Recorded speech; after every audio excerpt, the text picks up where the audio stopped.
যে সমাজে নিত্যদিনের যে ঘটনা, বিকাশ প্রতারণা, নগদ, রকেট যে কোম্পানিগুলো রয়েছে, এখানে দৈনিক দেখা যায় মানুষকে আপনাকে বিভিন্ন কোম্পানির পরিচয় দিয়ে তাদের কাছ থেকে টাকা হাতিয়ে নিচ্ছে।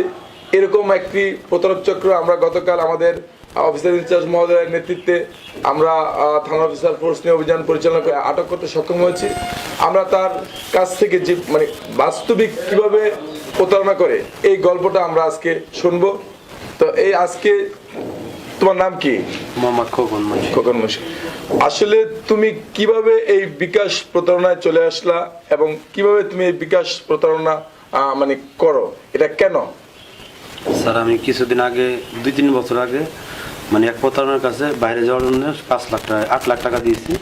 তো আমার বাইরে নেওয়ার পরে, কাতার নেওয়ার পরে আমার 4 মাস রাখার পরে কাগজপাতি দিতে পারে নাই, পরে ফেরত আসছে, আসার কাছে ঋণ হয়ে গেছে সুদে। পরে কি করব, পরে কোনো দিক ঠিক পাইনি দেখে আমাদের এলাকায় আর পাশে পাশাপাশি এইসব কাজ করে, এই বিকাশে প্রতারণা করে, তাদের সাথে আমি মিটছি। বাট কিছুদিন থাকার পরে আমি কিভাবে মেমোরিতে কিভাবে এগুলো করা যায় বা কিভাবে এই কাজগুলো প্রতারণা করা যায় সেটা আমি শিখছি।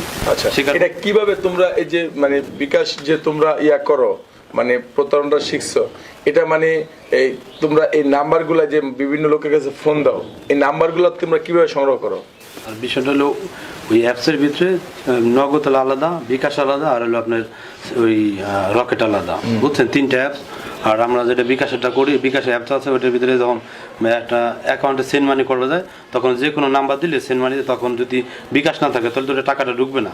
এই তো ধরকে এটা তো বিকাশ অ্যাপস, হ্যাঁ জি। এই অ্যাপস এর মধ্যে যখন তোমরা ঢোকো, তখন সেন্ড মানি যে লেখাটা আছে ওখানে আমরা নাম্বারটা দিই। নাম্বারটা দেওয়ার পরে যখন সেন্ড করি, যদি বিকাশ থাকে তাহলে ওই আপনার নাম্বারটা ওখানে সেন্ড মানি ঢোকা যাবে, অ্যামাউন্ট যাবে। আর যদি বিকাশটা না থাকে তাহলে ওখানে লেখা হবে বিকাশ নো বিকাশ। তার বোঝা গেল যে অর্থাৎ যে বিকাশের যে নাম্বারগুলো ওরা শনাক্ত করে এইভাবেই যে বিকাশ অ্যাপসে বা নগদ অ্যাপসে বা রকেট অ্যাপসে ঢুকে টাকা সেন্ড করার জন্য যখন যায়, যেটার আছে ওই এগেইনস্টে রেজিস্ট্রেশন করা আছে বিকাশ বা নগদ বা রকেটের, তার ওই নাম্বারগুলো ওই সময় আমরা নাম্বার একটা সিলেক্ট করব, ওইভাবে আমরা দিয়ে ওইটা যেটা আছে সেটা ওকে থাকে। তার ওইটার মধ্যে আছে, তখন ওই নাম্বার তোমরা টার্গেট করো, ওই নাম্বারটা আমরা স্ক্রিনশট রাখি। আচ্ছা, তোমরা কিভাবে বিভিন্ন লোককে ফোন দাও, ফোন দিয়ে যে এই যে তাদেরকে বলো পিন কোডের জন্য বিভিন্ন ভাবে কোম্পানি পরিচিত, আজকে একটা আমাকে দেখাও তো যে কিভাবে তুমি এই কাজটা করো। জি স্যার, আমি ফোন দিতেছি।